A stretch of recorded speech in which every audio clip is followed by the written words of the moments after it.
Hello everyone, welcome back to my channel Kalpana tuition classes. आज मैं बताऊंगी कि आप फिफ्थ क्लास तक, फर्स्ट क्लास से लेके फिफ्थ क्लास के बच्चों को हिंदी एंड इंग्लिश के क्वेश्चन आंसर्स कैसे आसानी तरीके से आप उन्हें लर्न करवा सकते हैं।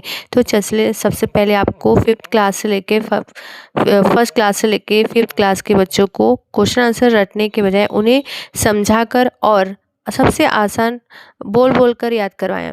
सबसे आसान और असरदार तरीका है। अगर आप एक बार ऐसे करके देखिएगा।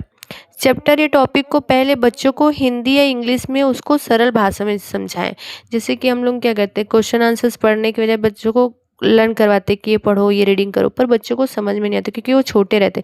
तो आप सबसे पहले उन्हें बच्चों को हिंदी में समझाएं। अगर इंग्लिश में है तो आप हिंदी में समझाएं, और हिंदी में है तो उसको तो आप आसानी से समझा सकते हैं। बट अगर क्वेश्चन आंसर्स इंग्लिश में है तो आप क्वेश्चन को भी हिंदी में समझाएं और आंसर को भी हिंदी में समझाएं। तो जिससे बच्चों को क्या होता है कि अच्छे तरीके से याद हो जाता है, और उन्हें कहानी भी, लेसन उनके जो क्वेश्चन आंसर्स के रहते हैं उसे स्टोरी को भी आपको हिंदी में समझाना है। जब बच्चे को ये समझ आ जाएगा कि पाठ में, लेसन में क्या हो रहा है, तो वह आंसर खुद ब खुद समझ जाएगा। अगर आप बच्चे को लेसन ऑलरेडी समझ में आ जाता है तो खुद वो आंसर बताने लगते हैं।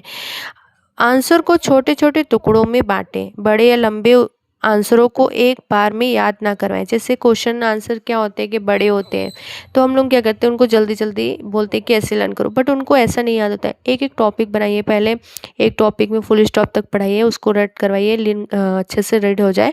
उसके बाद दूसरे टॉपिक बनाइए, उसको दूसरे टॉपिक में स्टार्ट करवाइए।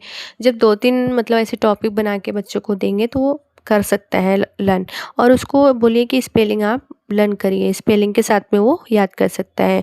आंसर को 2-3 छोटे हिस्सों में तोड़ दें। पहले एक लाइन याद करवाएं, फिर दूसरी लाइन, और अंत में दोनों को जोड़कर आंसर। जैसे मैंने आपको बताया कि सबसे पहले आप उसको एक टॉपिक, एक दूसरा टॉपिक, थर्ड टॉपिक ऐसे बना के दीजिए जिससे याद कर लेता है बच्चा।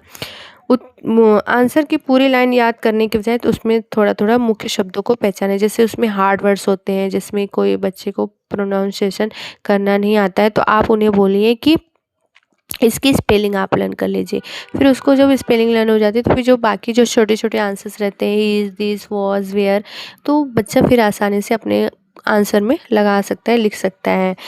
बच्चे को कहें कि वह मुख्य शब्दों को याद रखे, बाकी छोटे शब्दों में, जैसे कि मैंने बताया आपको कि अगर वो छोटे शब्द हैं तो खुद जोड़ के बना सकता है। अगर बड़े शब्द है तो उनको बोलिए कि स्पेलिंग आप उनको लर्न कर लें। जब बच्चे को याद होने के बजाय बच्चे को एक रफ कॉपी लिखकर देखने के लिए कहें। जब बच्चे को याद हो जाए, टॉपिक में अच्छे से पूरा क्वेश्चन आंसर्स याद हो जाए, तो आप उन्हें क्वेश्चन आंसर्स लिखने के लिए कहिए। आप क्वेश्चन लिख दीजिए, वो उनको बोलो कि आप आंसर्स लिखो। अगर वो आंसर्स में रिपीट में गलती करता है तो आप उन्हें बोलिए बार बार आप लिखो, बार बार चेक करो, बार बार लिखो, बार बार चेक करो।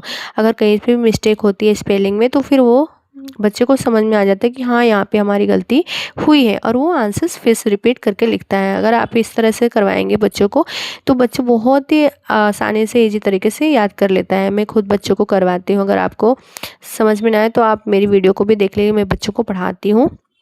इससे उसकी स्पेलिंग की जो गलतियाँ होती हैं ना वो भी सुधरेगी, और उसमें आत्मविश्वास बढ़ेगा कि हाँ, मैंने ये कर लिया है। स्पेलिंग में जो मिस्टेक होगी खुद कुछ चेक कर लेगा कि हाँ, ये हमने गलती किया है। बच्चों को ज़ोर ज़ोर से बोलकर पढ़ने की आदत डालें। जैसे बच्चे को ना, हम लोग क्या करते हैं, बच्चों को